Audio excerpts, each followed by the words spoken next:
Hey nerds, Farmer Jesse here. Welcome to Growers Daily, your daily dose of ecological farming insight. It is Wednesday, May 14th, 2025, and today we're going to talk about germination struggles with soil blocks, some farm updates from here at the farm, and that pesky lower and lean term. What gives with that? So let's do it.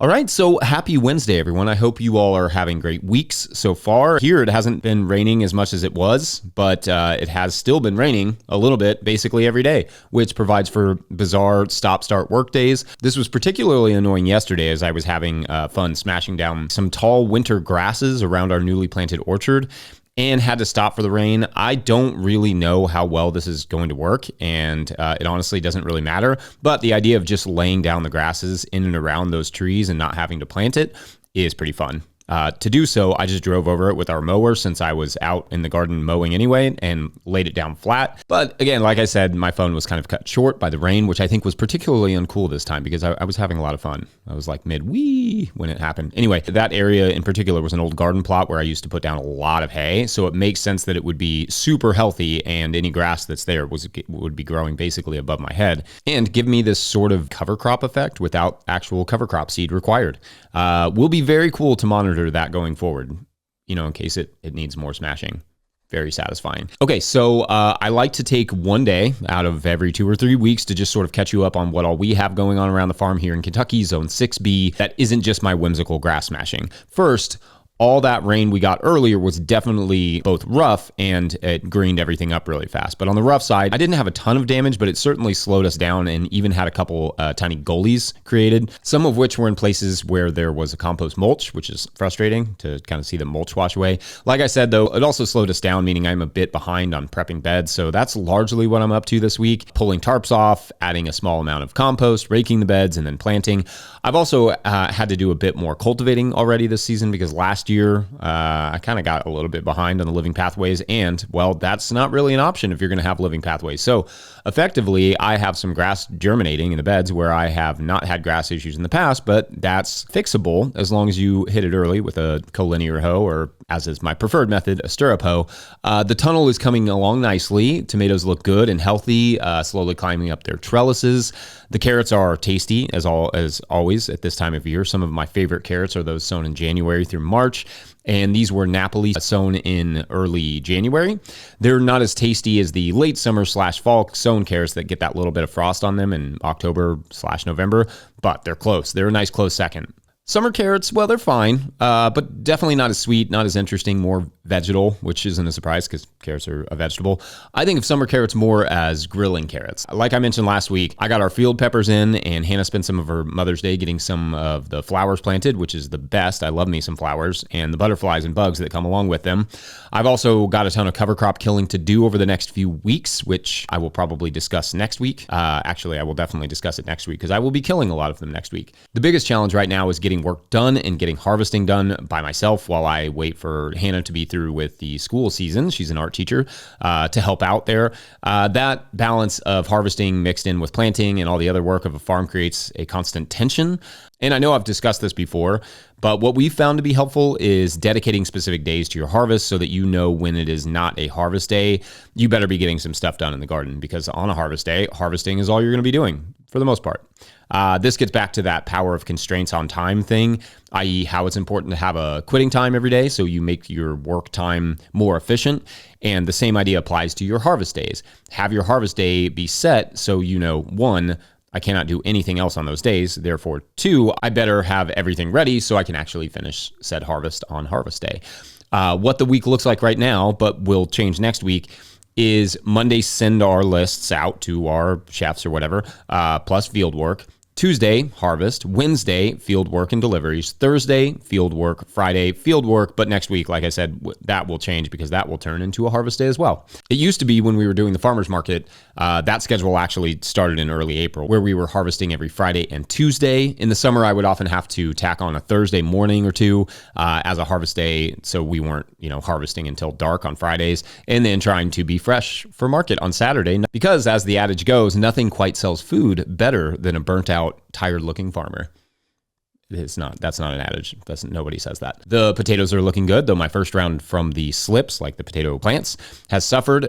You will remember I'm hoping to compare yields from sprouts cut from potatoes that I sprouted in trays versus yields from potato cuttings, like normally, like just cutting the potato in half and planting it or whatever, to see if there's any there, i.e. can I get a decent yield using the mature sprouts to save cost on seed? I think what I did wrong this season versus last season is try to plant the slips without roots, and those did not take well. So hopefully the second round will do a little better.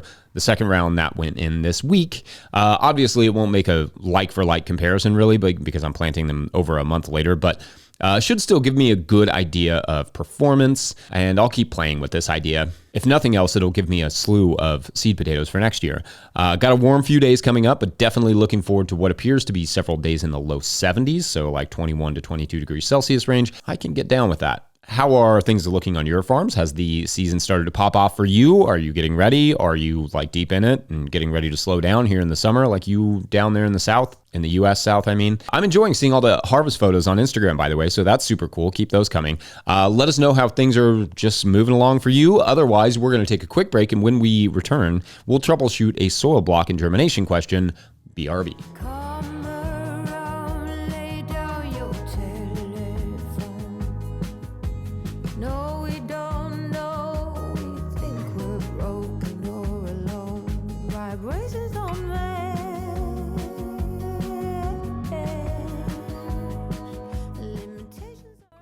Today's episode of Growers Daily is brought to you by Ring of Fire.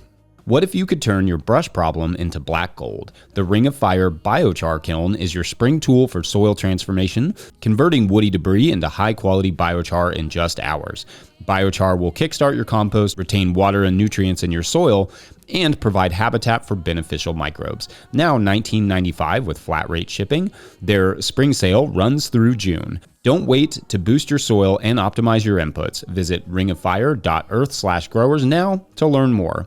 Also, for more information on biochar, check out the No-Till Market Garden podcast interview with Kelpie Wilson, inventor of the Ring of Fire kiln, that we will link in the show notes. All right, back to the show.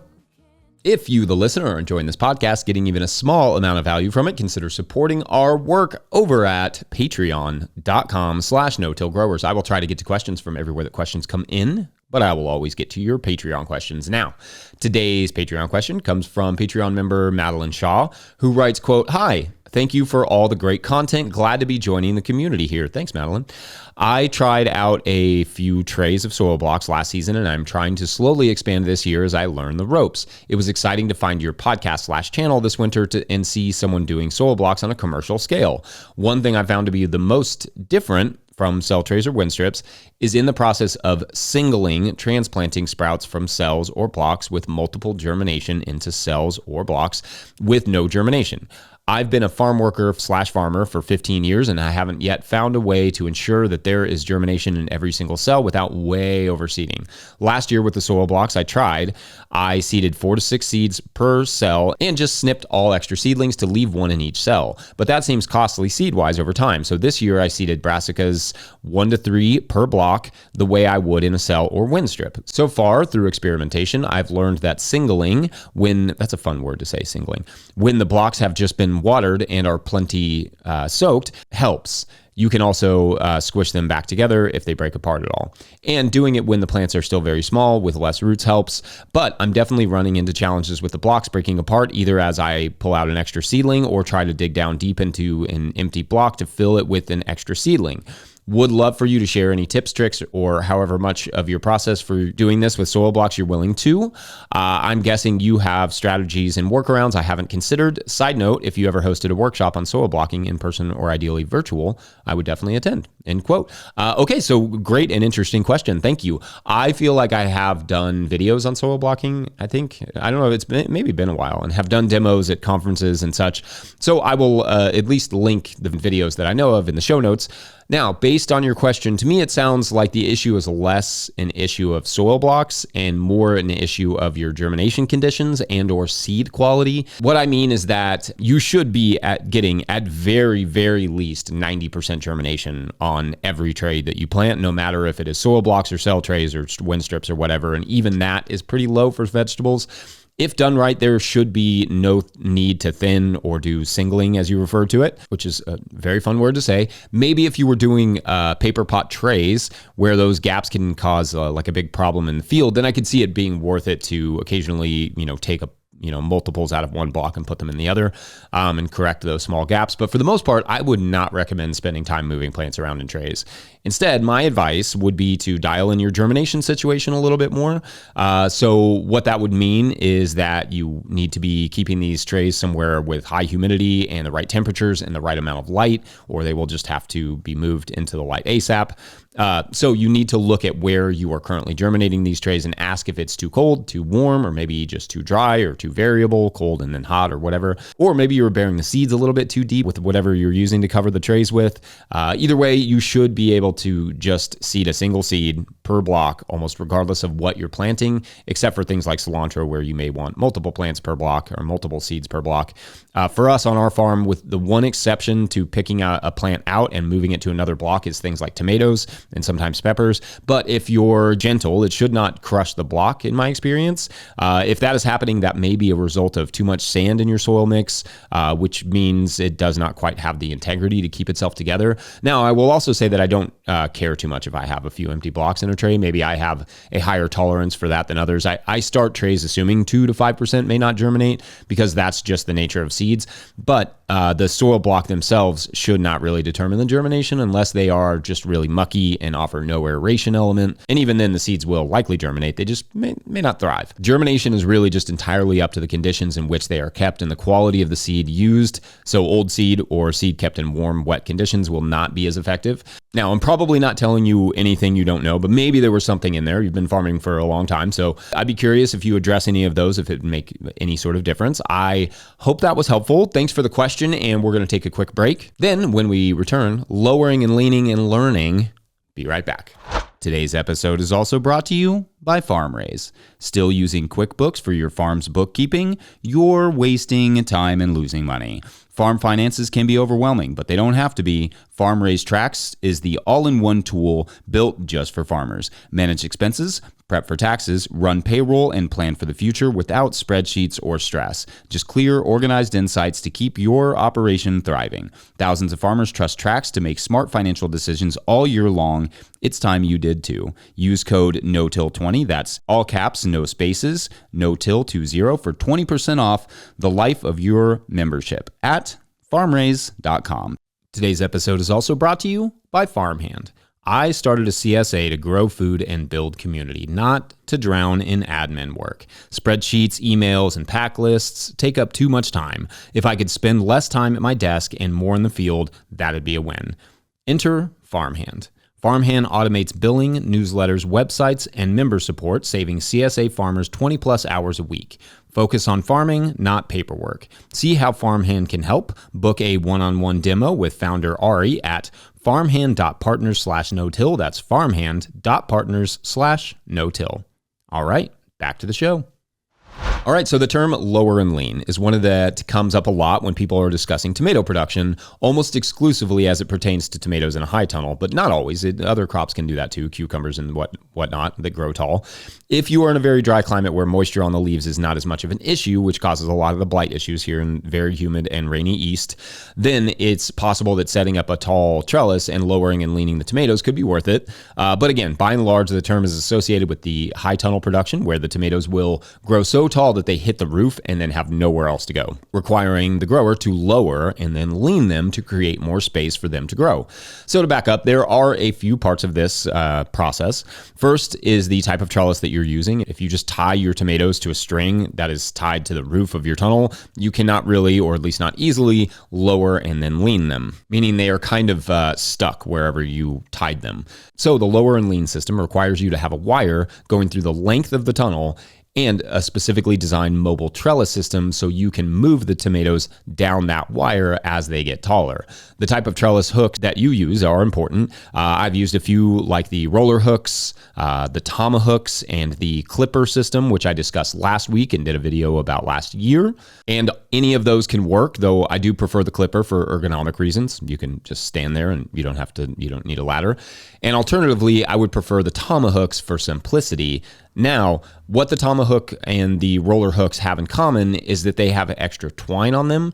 So you can let a little twine out, which lowers the plant down, right? Because it's attached to the twine. You're basically like letting out slack, like on a fishing line. Then you can move the trellis hook down the wire, like the length of the tunnel, just a little bit, which effectively leans the plant down. The clipper has a similar effect, but just without the twine, right? It can lower as well. So the result after a few months of lowering the plants, then leaning the plants down the trellis, is that the plant tomatoes themselves stand about the same height in comparison to you the whole time, but the stems are really long and all leaned over top of one another, basically laying on top of one another. Now, one nice innovation is what are called the wicket systems or hook and wicket systems that basically take some of the weight off the tunnel by providing a little wire for the bottom of the plant to sit on. I don't own the wickets. You could probably design your own, but I do think they are a good addition if you're growing tons of tomatoes. So instead of a giant plant, just so this makes sense, all hanging from the tunnel, all the plants are kind of rested on a hook. What that means ultimately is that the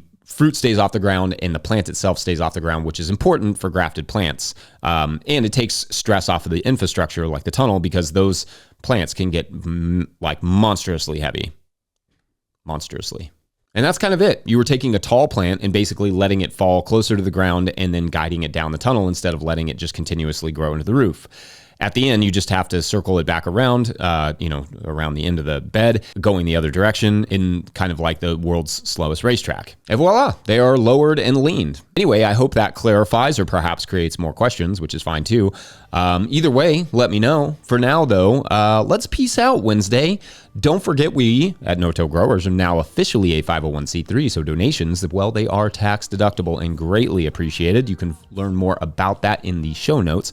Please make sure to like and subscribe and or follow wherever you are getting this podcast. That's an easy way to help us out. Enormous thank you to all of our show sponsors. And if you'd ever like to sponsor the show, you can reach out to Farmer Michelle at no-tillgrowers.com.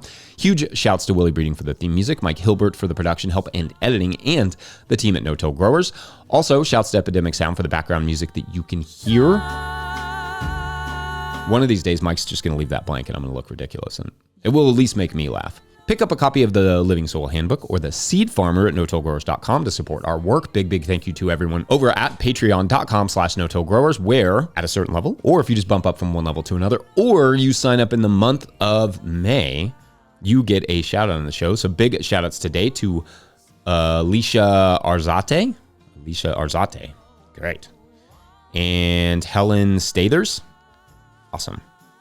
Thanks you all. All right, continuing on our story, because yesterday you will remember that our explorers have arrived in Peru via an emergency landing, and because they had no way to communicate with the outside world and the plane was broken, the typical convenient story plot stuff. But to their fascination, they could see kind of just jutting in out of a mountainside, kind of a little bit above the trees, a cave. And so a few of them decided to stay behind to work on the plane while the others went to explore. If nothing else, it could be a shelter, but also cave explorers are just going to cave. That's just what they do. So the group wanders off towards the cave, leaving behind their friends there to work on the plane, who were admittedly a little jealous. So the group gets to kind of the mountainside where they are, and they start ascending the rock. And when they reach the cave entrance, a blast of warm air hits their face, which is weird, right? Because caves are usually quite cool, and the air that comes out of them is like, I want a cave just for the summertime. Like, I've always wanted a cave,